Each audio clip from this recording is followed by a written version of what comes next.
একোজন কাৰ্যকৰ্তা দলে যেতিয়া আমাক নিৰ্দেশ দিব আমাৰ সেই নিৰ্দেশ আমি আখৰ আখৰে পালন কৰিবৰ কাৰণে আমি প্ৰস্তুত। গতিকে ভাৰতীয় জনতা পাৰ্টিয়ে সংসদীয় ৰাজনীতিলৈ মোক যোৱা এটা নিৰ্দেশ দিছে, প্ৰাৰ্থিত্ব আগবঢ়াইছে।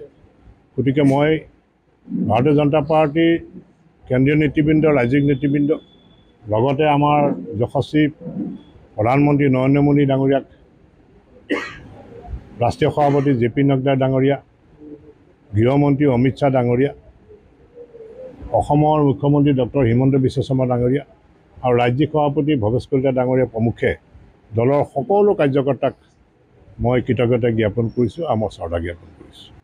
যেতিয়া ৰাজনীতিক যুদ্ধ হ'ব প্ৰত্যাহ্বানটো থাকিবই আৰু বিৰোধীক মই সবল হ'বৰ কাৰণে মই অনুৰোধ কৰিছোঁ প্ৰতিদ্বন্দ্বীজন যাতে সবল হয়।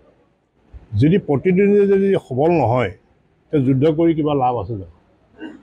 আজি যদি বিৰোধী আমাৰ মাজত নাথাকে, বিৰোধী যদি দুৰ্বল হয়, তেতিয়া আমাৰ দলৰ কাৰ্যকৰ্তাসকলে মনত ভাবি ল'ব যে আমি এনেই জিকি আছোঁ। গতিকে তেওঁলোকৰো লাহে লাহে তেওঁলোকে যিটো ষ্ট্ৰেংথ আছে সেই ষ্ট্ৰেংথটো কমাই দিয়ে। গতিকে মই বিৰোধীক এইটো কাৰণেই কৈছোঁ যে আপোনালোকে সবল হওক, সবল হ'লেহে যুদ্ধ কৰিবলৈ লাভ আছে। এতিয়া যেনেকৈ আমাৰ চতিয়া সমষ্টিৰ বিধায়ক ডাঙৰীয়াই কৈ গ'ল যে ইয়াত 1 লাখতকৈ অধিক ভোটত তেখেতে প্ৰতিশ্ৰুতি দিছে যে চতিয়া সমষ্টিত 1 লাখতকৈ অধিক ভোট দিয়াৰ তেওঁৰ ইয়াত তেওঁ সংকল্প দিছে। দলৰ সকলো কাৰ্যকৰ্তাই 1 লাখতকৈ অধিক ভোট। গতিকে দলৰ কাৰ্যকৰ্তাই দিনে নিশাই কাম কৰিব যে বিধায়ক ডাঙৰীয়াৰ নিৰ্দেশ মতে বা বিধায়ক ডাঙৰীয়াই যিখিনি কথা ক'লে সেইমতে দলৰ কাৰ্যকৰ্তাসকলে যে 1 লাখতকৈ অধিক ভোট কেনেকৈ আনিব পাৰোঁ।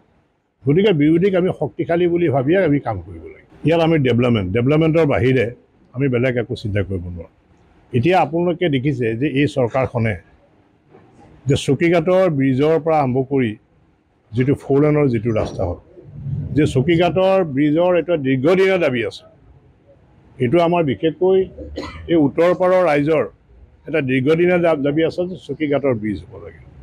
গতিকে আজি চকীঘাটৰ ব্ৰিজ হৈ গৈছে, 4 লেন হৈ গৈছে। ৰেলৰ ডাবল ট্ৰেক চলিছে, এতিয়া ডাবল ট্ৰেক ৰেল চলিব, ৰেলৰ ইলেক্ট্ৰিফিকেশ্যনৰ ৰেল চলিব, এয়াৰ কানেক্টিভিটি আহিছে।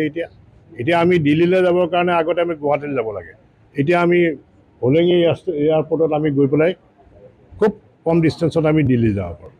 গতিকে সমস্যা আছে, নদীৰ গৰাখহনীয়া সমস্যা আছে, বানপানীৰ সমস্যা আছে, এতিয়া জামুগুৰি বা চতিয়াত গৰাখহনীয়া সমস্যা আছে, এতিয়া ৰাস্তা ঘাটবিলাকতো ভাল হৈ আহিছে। গতিকে এই সমস্যাবিলাক থাকিব। সমস্যাৰ কথা সংসদৰ মজিয়াত কোৱা হ'ব, বিভাগীয় মন্ত্ৰীক কোৱা হ'ব আৰু নিশ্চয় সমস্যাবিলাক সমাধান হ'ব। যেনেধৰণে পৰিকল্পনা কৰিব লাগে, যেনেধৰণে কষ্ট কৰিব লাগে, যেনেধৰণে কাম কৰিব লাগে, সেইখিনি আমাৰ ফালৰ পৰা আমি কৰিম। আৰু এই কথাখিনি মই বিতংভাৱে আপোনালোকৰ লগত পাতিছোঁ।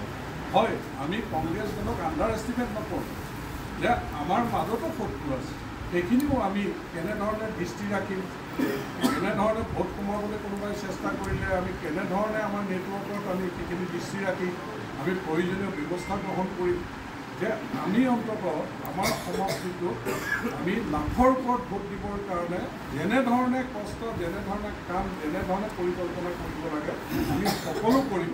আপোনাক খালি পাৰিলে 2 দিন আমাৰ সমষ্টিত দিবৰ কাৰণে আমি আহ্বান জনাইছোঁ। কিন্তু দলৰ আমাৰ বিষয়ববীয়াই কৈছে যদি বেছি টানাটানি হয় 1 দিন পূৰাকৈ দিলেও হ'ব। কিন্তু মই অনুৰোধ জনাম পাৰিলে 2টা দিন আমি 5টা জেগাত তেনেকৈ মিটিং কৰিম আৰু 2-এটা জেগাত আপুনি চিটিং কৰি দিব লাগিব।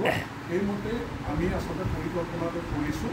আৰু যদিও আপুনি আজি লগ পোৱাহে কথা আছিল, কিন্তু মই যিহেতু কাৰ্যকৰ্তাসকলো উদ্ভিদ হৈ আছে যে আমাৰ কেণ্ডিডেটগৰাকী আমি লগ পালে ভাল, সেইকাৰণে আচলতে আজি কাৰ্যালয়ত এনেধৰণৰ ব্যৱস্থাটো আমি কৰিছোঁ। গতিকে পুনৰ আপোনালৈ মই শুভেচ্ছা জ্ঞাপন কৰিছোঁ, আদৰণি জনাইছোঁ। আৰু এতিয়া ডক্টৰ ডাঙৰীয়াক মই আমাৰ দলৰ কাৰ্যকৰ্তাসকলক নিৰ্দেশ ডাঙৰীয়াক আদৰণি জনাইছোঁ।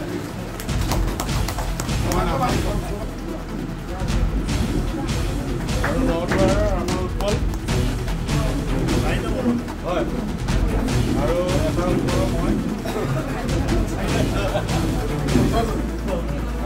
তাৰপিছত আমাৰ চেয়াৰমেন 2টা চেয়াৰমেন 2জন আৰু মিউনিচিপাল বৰ্ড আমাৰ যুৱ মৰ্চা, মহিলা মৰ্চা,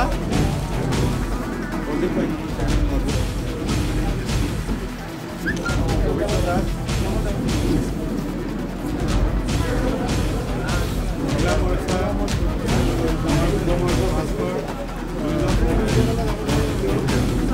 মেঘালী, মহিলা মৰ্চা,